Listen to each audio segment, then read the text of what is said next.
Hello children, welcome to my channel. और आज हम चैप्टर 16 पढ़ेंगे, light. The world is largely known through the senses. The sense of sight is one of the most important senses. Through it we see mountains, rivers, trees, plants, chairs, people and so many other things around us. तो हमें भगवान ने 5 senses दिए हैं, है ना। तो उसी तरह जो हमारी सेंस ऑफ साइट है, ये हमें देखने के लिए बहुत ही ज़्यादा ज़रूरी है। जो भी चीज़ें हम देखते हैं, माउंटेन्स देखते हैं, रिवर्स, ट्रीज, ऐसी बहुत सारी चीज़ें इसीलिए पॉसिबल है क्योंकि हमारे पास ये सेंस ऑफ साइट है। तो हम क्लाउड्स देख सकते हैं, rainbow, birds flying in the sky, at night we see the moon and the stars. You are able to see the words and the sentences printed on this page. How is seeing made possible? लेकिन ये सब कुछ हम देख कैसे सकते हैं? ठीक है, सेंस ऑफ साइट तो है, लेकिन कभी सोचा है कि डार्कनेस में हमें ये सब चीजें क्यों नहीं नजर आती? So what makes things visible? तो हम ये पढ़ेंगे कि हमें ये सब चीजें दिखती कैसे हैं. Have you ever thought how we see various objects? You may say that I see the objects. है ना, आंखों से ही तो हम सब कुछ देखते हैं. ये तो एक सिंपल सा आंसर हुआ कि सभी कुछ हमें आंखों से दिखता है. But can you see at the objects in the dark? क्या अंधेरे में दिखता है? It means that eyes alone can not see any object. सिर्फ आंखें जरूरी नहीं है. It is only when light from an object enters our eyes and that we see the object. तो जब तक लाइट नहीं होगी तब तक हमें कुछ नजर नहीं आता.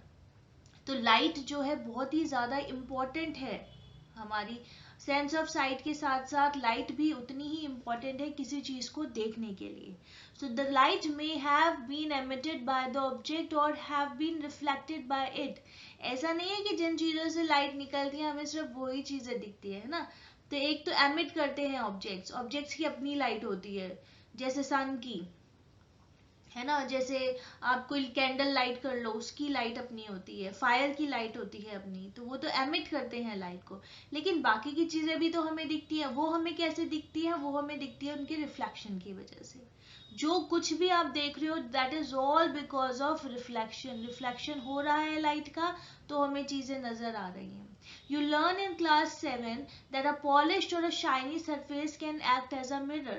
कोई भी चीज बहुत ही ज्यादा पॉलिश होती है, शाइनी होती है, वो मिरर की तरह काम करती है. भले वो मिरर ना हो लेकिन आपको उसमें अपना रिफ्लेक्शन अच्छे से दिखता है.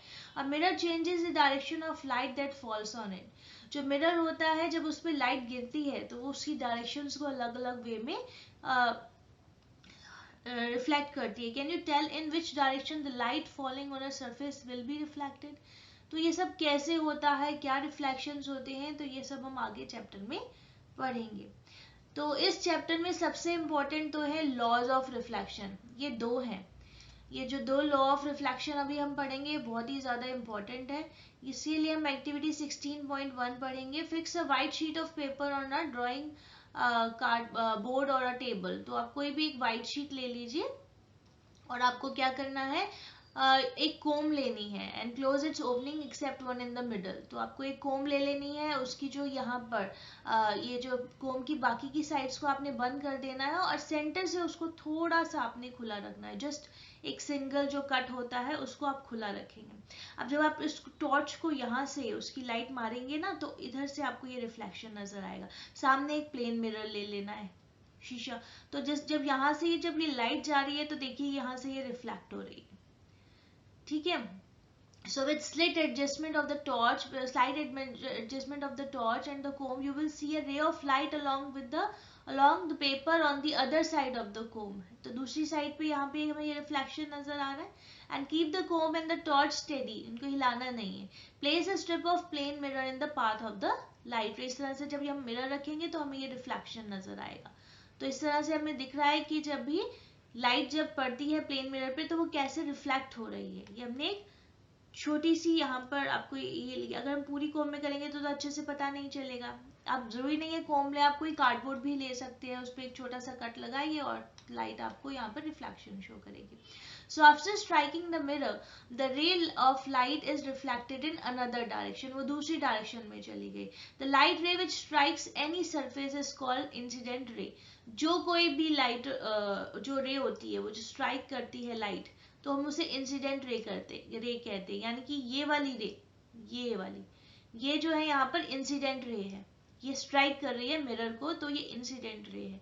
उसी तरह the ray that comes back from the surface after reflection is known as reflected ray. ये आफ्टर रिफ्लेक्शन होती है तो वो हमारी रिफ्लेक्टेड रे हो जाती है, यानी कि ये वाली जो हमारी रे होगी ये जो है हमारी रिफ्लेक्टेड रे है, जो मिरर को टच होने के बाद आ रही है दूसरी डायरेक्शन में। A ray of light is an idealization. In reality, we have a narrow beam of light which is made up of several rays. For simplicity, we use the term ray for a narrow beam of light. तो ये जो ray of light होती है ये एक single light को कहा जाता है, एक सिंगल एरो के साथ बनाई जाती है लाइन, उसे हम रे ऑफ लाइट कहते हैं। लेकिन हम जनरली अभी लाइट तो ऐसे नहीं दिखती, वो तो एक बीम में ही शो होती है, तो वो एक नैरो बीम ऑफ लाइट होता है। लेकिन सिंप्लिसिटी के लिए हम यहाँ पे रे को यूज कर रहे हैं नैरो बीम ऑफ लाइट के लिए। हम बार बार बीम ऑफ लाइट या नैरो बीम ऑफ लाइट नहीं बोलेंगे, हम उसकी जगह रे टर्म ही यूज करेंगे। So draw lines showing the position of the plane mirror, the incident ray and the reflected ray on the paper with the help of your friends. Now remove the mirror and the comb. तो पहले वाली जो activity थी उसके अंदर जो लाइनें बनी थी, आपकी इंसिडेंट रे बनी थी, आपकी रिफ्लेक्टेड रे बनी थी, उसको आपने ड्रॉ कर लेना है उसी वाइट शीट के ऊपर जो हमने नीचे रखी थी टेबल पे। So draw a line making an angle of 90 degree. ये जो एंगल आप यहाँ पे बनाएंगे representing the mirror at the point where the incident ray strikes the mirror. ये देखिए ये एक इम्पॉर्टेंट लाइन है and this line is known as normal, और इसको हम नॉर्मल कहेंगे, अभी हम अच्छे से समझेंगे। तो इस तरह से ये जो इंसिडेंट रे है, ये जो इंसिडेंट रे यहाँ से आई थी आपके कोम के अंदर से जो लाइट आई थी, ये मिरर को स्ट्राइक करती है और उसके बाद ये आपकी रिफ्लेक्टेड रे होती है, ये वाली जो आपकी रिफ्लेक्टेड रे थी। तो इसके जो बीच में आपने ये लाइन ड्रॉ करनी है, ये 90 डिग्री पे जो आपने इस मिरर के 90 डिग्री पे ये जो लाइन ड्रॉ करनी है, इसे हम नॉर्मल कहते हैं। तो इस तरह से नॉर्मल ड्रॉ हो जाएगी। Now between the normal and the incident raise angle of incidence. तो अब ये वाला जो एंगल है ये आपका एंगल ऑफ इंसिडेंट है, ये इंसिडेंट रे के बीच में और नॉर्मल के बीच में माना जाता है। उसी तरह जो दूसरा एंगल है इधर वाला, ये हमारा एंगल ऑफ रिफ्लेक्शन होता है। तो एंगल ऑफ रिफ्लेक्शन जो होता है वो नॉर्मल और रिफ्लेक्टेड रे के बीच में होता है, लेकिन ये जो है एंगल आर है आपका एंगल ऑफ रिफ्लेक्शन है, और ये एंगल आई जो है आपका एंगल ऑफ इंसिडेंस है। Now repeat the activity several times by changing the angle of incidence. तो इस तरह से अगर हम बार बार इसको अलग अलग एंगल से भी शो करते हैं, चलिए वो बाद में करते हैं, लेकिन ये जो डेफिनेशंस है ये बहुत इंपॉर्टेंट है, पहले हम इन्हें अच्छे से लर्न करेंगे। ये एंगल ऑफ इंसिडेंस की और ये एंगल ऑफ रिफ्लेक्शन की, तो ये बहुत ज़्यादा इंपॉर्टेंट लाइन्स है यहाँ पर आपको जो अच्छे से पढ़नी है। तो अभी हम बात कर रहे थे कि हम इन एंगल्स को अलग अलग वे में जब बनाते हैं तो क्या होता है। तो यहाँ पर जो होगा ये पूछ रहे हैं क्या एंगल ऑफ इंसिडेंस और एंगल ऑफ रिफ्लेक्शन है हमारे, तो इनमें क्या सिमिलरिटी या डिसिमिलरिटी देखने को मिलेगी। तो इसमें ये सिमिलरिटी देखने को मिलेंगी कि ये दोनों ही एंगल इक्वल होंगे हमेशा। The angle of incidence and the angle is always equal to the angle of reflection.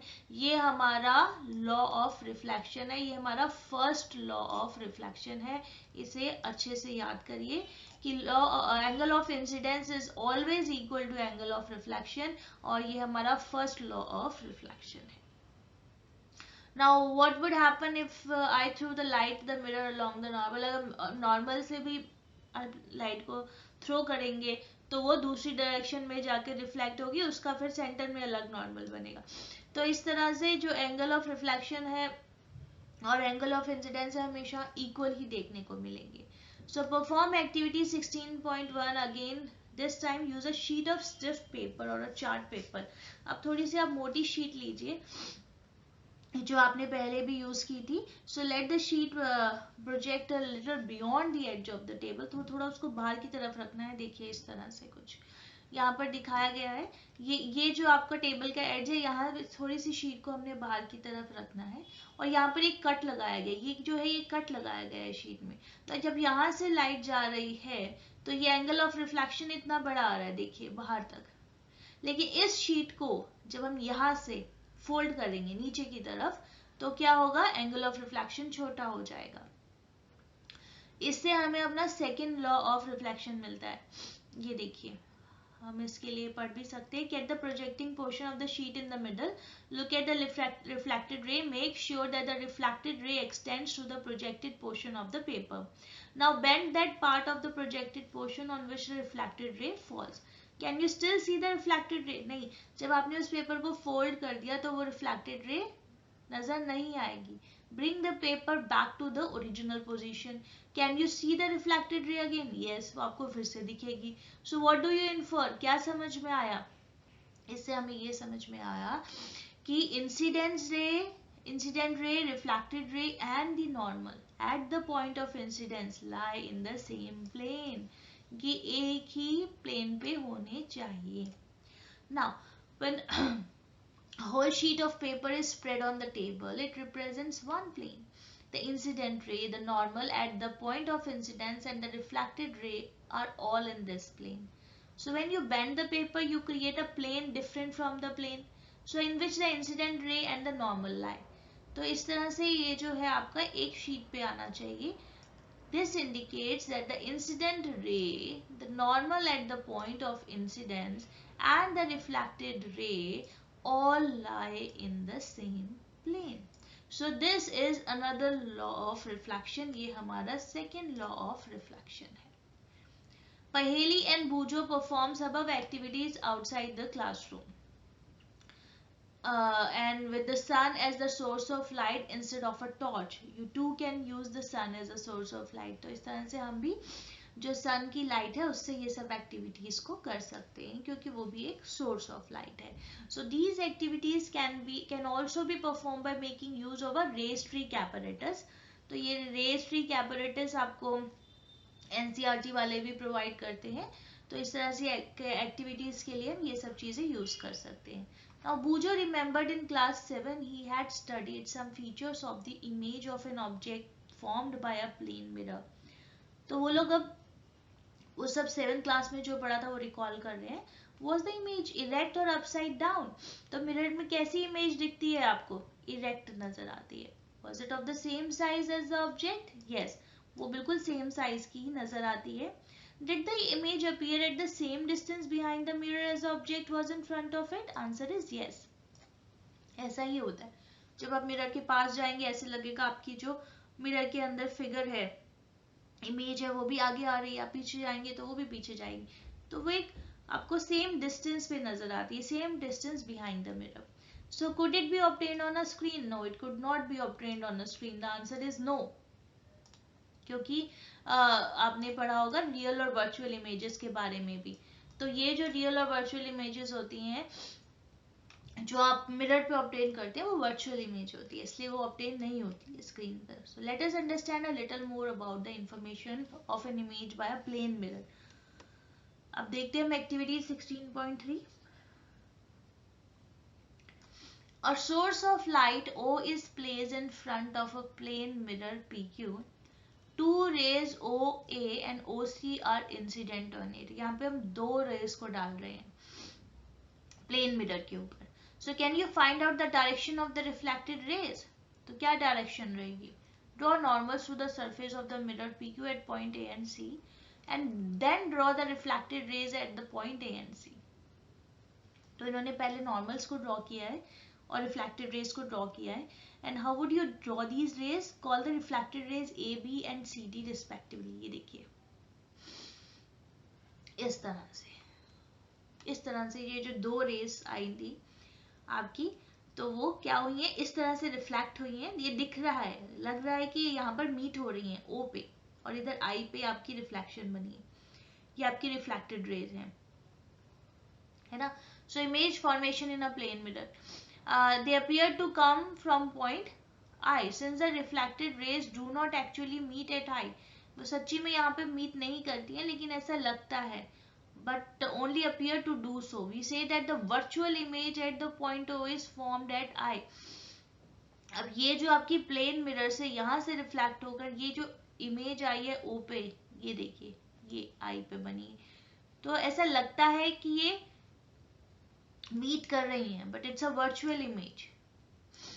So as you have already learned in class 7, such an image cannot be obtained on a screen. तो जो plane mirror पे image बनती है वो virtual image होती है, इसलिए it cannot be obtained on a screen. You may recall that in an image formed by a mirror, the left of the object appears on the right and the right appears on the left, and this is known as lateral inversion. ये जो आपका left का जो object होता है वो right में दिखता है, राइट का लेफ्ट में दिखता है, यही हमारा जो होता है लेटरल इन्वर्जन कहलाता है. ये एक इम्पॉर्टेंट डेफिनेशन है. इसीलिए आपने देखा होगा एम्बुलेंस पे भी उल्टा लिखा होता है एम्बुलेंस, है ना. तो क्यों? क्योंकि जब अपनी आप कार के मिरर में उसे देखते हैं तो आपको वो सीधा नजर आता है. तो इसलिए जो मिरर के अंदर है आपको आप लेफ्ट में मूवमेंट करेंगे वो आपको राइट में दिखेगी, राइट की मूवमेंट लेफ्ट में दिखेगी. नाउ रेगुलर और डिफ्यूज रिफ्लेक्शन क्या होता है? एक दो तरह के रिफ्लेक्शन होते हैं, रेगुलर और एक diffuse. Imagine that the parallel rays are incident to an irregular surface as shown in figure 16.6. Remember that laws of reflection are valid at each point of surface. ऐसा नहीं है कि अगर आपका जो सरफेस है वो मिररी हो, शाइनी हो, तभी वो रिफ्लेक्शन करेगा. नहीं, हर चीज, everything, every object gives reflection. हर चीज का रिफ्लेक्शन होता है. And use these laws to construct reflected rays at various points. Are they parallel to one another? You will find that these rays are reflected in different directions. देखिए, ये देखिए. Now, अब यहाँ पर ये जो है आपका irregular surface था, आपने उसके ऊपर लाइट को थ्रो किया, ये रेज जो थी कैसे डिफ्लेक्ट हुई है, कैसे रिफ्लेक्शन हो रहा है उनका, कोई किधर जा रही है, कोई किधर जा रही है. तो ये जो है रिफ्लेक्शन है, ये जो इरेगुलर सरफेस से है ना. यहाँ पे जो सरफेस है सीधा नहीं है, प्लेन नहीं है, शाइनी नहीं है, बहुत ही उबड़ खाबड़ सरफेस है. So when all the parallel rays reflected from a plane surface are not parallel, ये जो रिफ्लेक्टेड रेज है आपकी बिल्कुल भी पैरेलल नहीं है. So the reflection is known as diffuse or irregular reflection. तो ये important definition है. The parallel rays reflected from a plane surface are not parallel, and so it is known as diffuse or irregular reflection. Remember that diffuse reflection is not due to the failure of the laws of reflection. यहाँ पे law of reflection fail नहीं हो रहा है. law of reflection ही रहेगा, reflection हो रहा है. It is caused by the irregularities in the reflecting surface like that of the cardboard. अब जैसे जो कार्डबोर्ड होता है वो स्मूथ नहीं होता, वो शाइनी नहीं होता, तो वो irregularity शो करेगा, वो irregular reflection ही देगा. On the other hand, reflection from a smooth surface, जो मिरर है इसको सबसे ज्यादा स्मूथ सरफेस माना गया है और सबसे बढ़िया रिफ्लेक्टर माना गया. तो ये जो आपको रिफ्लेक्शन देगा वो क्या देगा आपको? रेगुलर रिफ्लेक्शन देगा. स्मूथ सरफेस, कोई भी स्मूथ सरफेस आप देखेंगे तो वो आपको रेगुलर रिफ्लेक्शन देगा. उसकी जो रिफ्लेक्टेड रेज होंगी वो भी पैरेलल में ही जाएंगी. तो इस तरह से ये आपको रेगुलर रिफ्लेक्शन शो कर रही है figure 16.8. This is a regular reflection. यहाँ पे जो रिफ्लेक्टेड रेज है वो भी पैरेलल है. Do we see all objects due to reflected light? क्या हमें सारी चीजें रिफ्लेक्शन की वजह से ही दिखती है? The answer is yes. Nearly everything you see around is seen due to reflected ray. Moon, for example, receives light from the sun and reflects it. अब मून की अपनी लाइट नहीं होती लेकिन आपको दिखता है. क्यों? क्योंकि वो सन की लाइट लेता है और उसे रिफ्लेक्ट करता है. ये जो मून होता है सभी ने बचपन से पढ़ा ही होगा. So that's how we see the moon. तो objects which shine in the light of the other objects are illuminated objects. ऐसे ऑब्जेक्ट्स को हम इल्यूमिनेटेड ऑब्जेक्ट्स कहते हैं जो दूसरों की लाइट से रोशनी देते हैं, दिखते हैं. Can you name some other such objects? So ऐसे हम और एग्जांपल्स ढूंढ सकते हैं. There are other objects which give their own light. लेकिन कुछ चीजों की अपनी ही लाइट होती है, अपनी लाइट, ओन लाइट. उसमें आगे आपका sun, fire, flame of a candle and an electric lamp, bulb bulb, tube lights, ये सब जो होती है आपकी ओन लाइट प्रोवाइड करती है ना. Their light falls on our eyes, आपकी आंखों में डायरेक्टली उनकी लाइट जाती है. What that is how we see them. The objects which emit their own light are known as luminous objects. अब ये जो हमने ऑब्जेक्ट्स पढ़े जो अपनी ही लाइट देते हैं हम उन्हें ल्यूमिनस ऑब्जेक्ट्स कहते हैं. और emit their own light are known as luminous objects, और जो दूसरों की लाइट लेते हैं वो कहते हैं illuminated objects.